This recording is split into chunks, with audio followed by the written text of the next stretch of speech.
In the modern lexicon of naval warfare, a new and spectral term has emerged from the shadows of international waters, the shadow fleet. This is not a formal navy of gray-hulled warships flying a national ensign. It is a ghost-like armada of civilian vessels, aging tankers, nondescript cargo ships, fishing trawlers, and research vessels, all operating under a veil of commercial legitimacy while serving the strategic military and economic objectives of a state actor. This doctrine represents a fundamental shift in the nature of conflict at sea. It is a methodology for waging a protracted, deniable, and highly effective war in the vast gray zone that exists between the clearly defined states of peace and open hostilities. The shadow fleet is the primary instrument of a nation that wishes to project power, assert control, and achieve its strategic aims without ever firing a shot in a conventional naval battle. Its core principle, the very reason for its existence, is the power of plausible deniability. The vessels are officially civilian. They are often flagged in countries with lax maritime enforcement, owned by a labyrinth of opaque shell corporations, and crewed by non-military personnel. When an action is taken, the sponsoring state can, with a straight face, deny all knowledge and involvement. This is an analysis of that doctrine. It is a clinical dissection of the various functions of a shadow fleet, a breakdown of the methods by which a nation can weaponize global commerce and civilian maritime activity to conduct a silent, undeclared war. It is the new frontier of asymmetric conflict, a battlefield where the lines between civilian and combatant and between peace and war are deliberately and systematically erased. The first and most prevalent function of a shadow fleet is its role in economic warfare, specifically the evasion of international sanctions. For a nation-state crippled by sanctions, the ability to sell its primary commodities, such as oil, and to covertly import embargo goods, such as weapons components, is a matter of national survival. The shadow fleet is the logistical backbone of this illicit economy. It is a ghost fleet of aging, often poorly maintained and uninsured tankers, specifically designed to operate outside the bounds of international law and scrutiny. Their methods are a masterclass in maritime deception. A key tactic is the obscuring of a vessel's identity and origin. A ship will frequently switch its name and its flag of registry, a practice known as flag hopping, making it difficult to track its history. Its ownership is hidden behind a complex web of shell companies located in jurisdictions that do not cooperate with international investigations. To further conceal its activities, a vessel in the shadow fleet will often go dark. This is the act of disabling its automatic identification system, AIS transponder, a device that is legally required to broadcast a ship's identity, position, and course. By turning off its AIS, the ship effectively vanishes from global maritime tracking systems, becoming a ghost on the ocean. This allows the vessel to engage in clandestine ship-to-ship transfers, often in the dead of night, in remote stretches of international water. A shadow tanker carrying sanctioned crude oil can rendezvous with another tanker, transfer its cargo, and the clean tanker can then take the oil to a legitimate port, its origins now laundered. This illicit trade provides a vital economic lifeline to the sanctioned state. It generates billions of dollars in revenue that can be used to fund its military, to support its proxy forces, and to maintain the stability of the regime. The shadow fleet is, therefore, not just a commercial enterprise, it is a primary instrument of war finance. The second critical function of a shadow fleet is that of clandestine intelligence, surveillance, and reconnaissance, or ISR. The vastness of the world's oceans makes them difficult to monitor, but the constant presence of civilian maritime traffic provides the perfect cover for a patient and observant intelligence service. Certain types of civilian vessels are ideal platforms for passive ISR.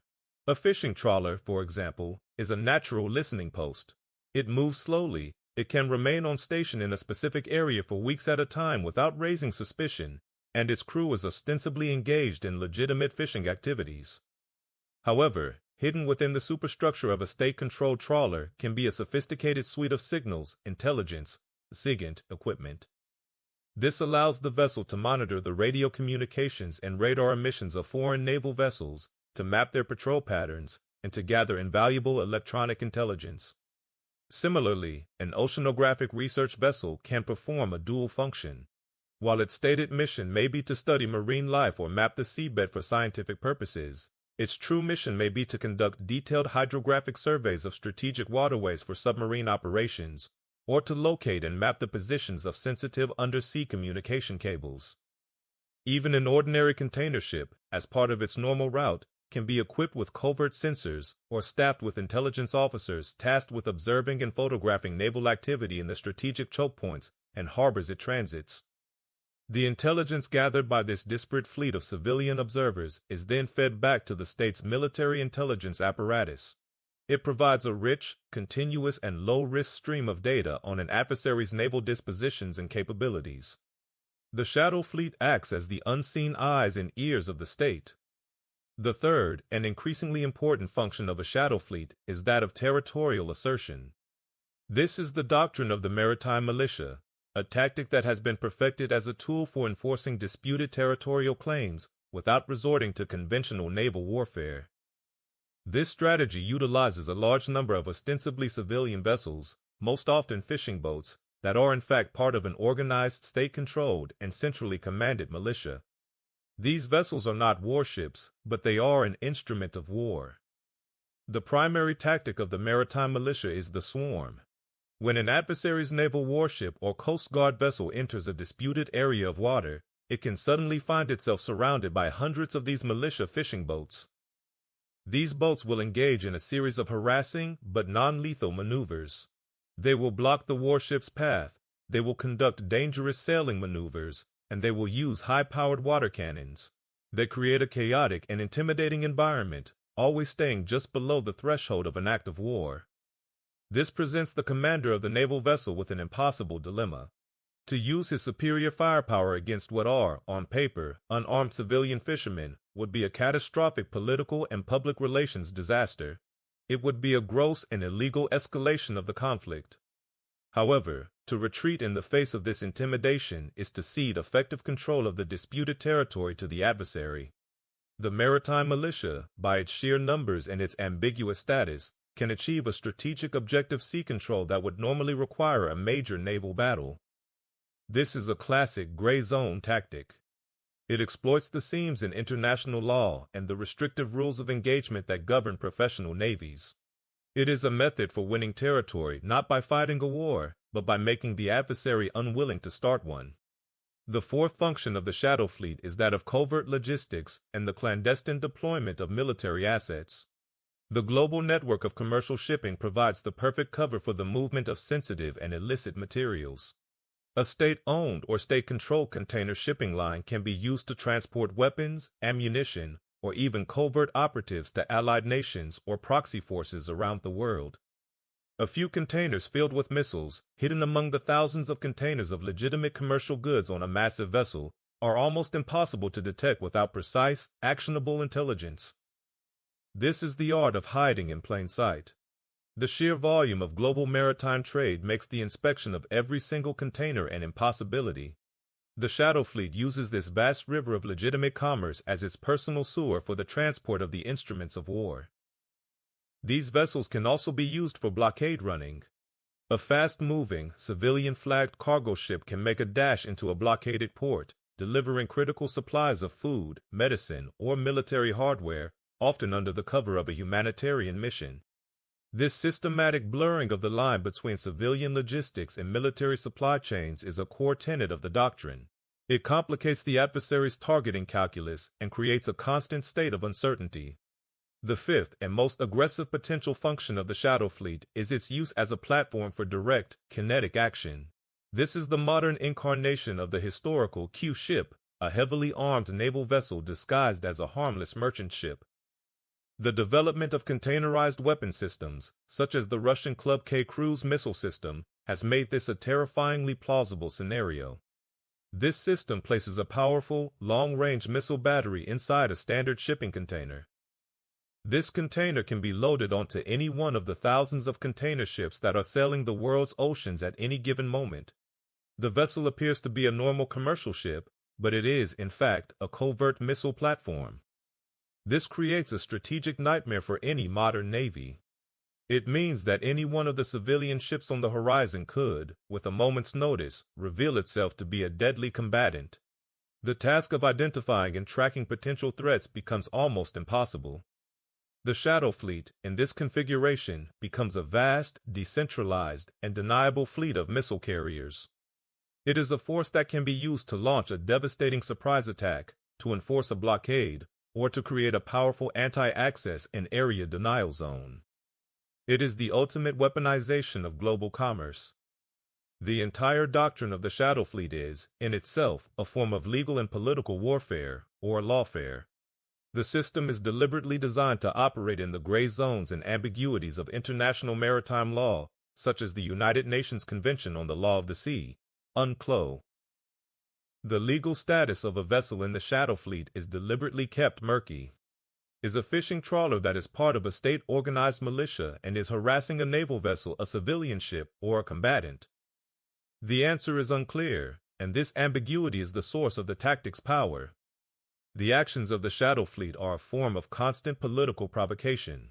They are designed to test an adversary's resolve, to probe their red lines, and to force them into a politically damaging overreaction. The goal is to make the adversary look like the aggressor. This places a law-abiding, professional navy at a severe disadvantage. Its actions are constrained by strict rules of engagement and a respect for international law. The Shadow Fleet has no such constraints. It is a system designed to exploit an adversary's adherence to the very rules it so blatantly disregards.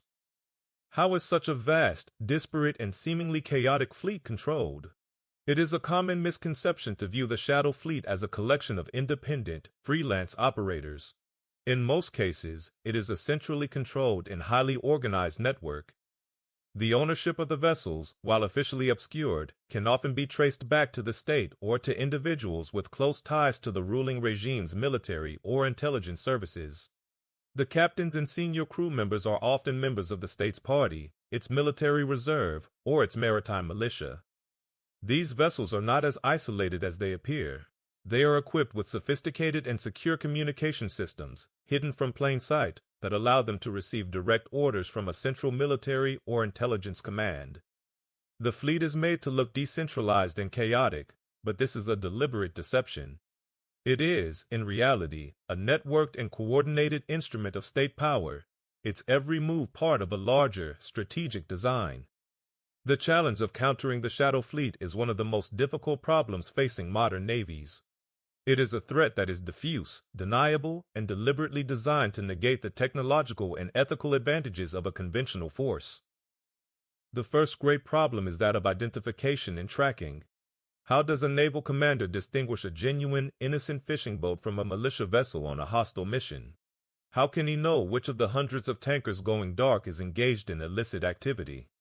Without perfect intelligence, it is an impossible task. The second great problem is that of escalation. The rules of engagement for a professional navy are rightfully restrictive. The act of boarding, let alone firing upon, a civilian-flagged vessel on the high seas is a major and politically risky act of escalation. The Shadow Fleet Doctrine is designed to exploit this hesitation. It operates on the assumption that a democratic nation, accountable to its public and to international law, will always be more hesitant to use force than an autocratic one. This is the essence of asymmetric warfare. The weaker power, by refusing to fight on the stronger power's terms, can create a strategic advantage. The Shadow Fleet is the perfect asymmetric tool for the maritime domain. In its totality, the Shadow Fleet is the quintessential gray zone navy. It is a tool that allows a nation to project power, to secure its economic interest, to gather intelligence, and to achieve its strategic objectives, all without ever crossing the clear red line that separates peace from declared war. It is a doctrine of ambiguity, of attrition, and of deniability. It is a slow, grinding, and persistent form of warfare that is designed to exhaust an adversary psychologically, legally, and politically, as much as physically. The great oceans of the 21st century are no longer the sole domain of professional warships. A new, shadowy, and undeclared conflict is underway in the world's most vital sea lanes. It is a war waged by the ghost-like armada of the Shadow Fleet, a war that is fought every day, in plain sight, and yet remains almost completely invisible.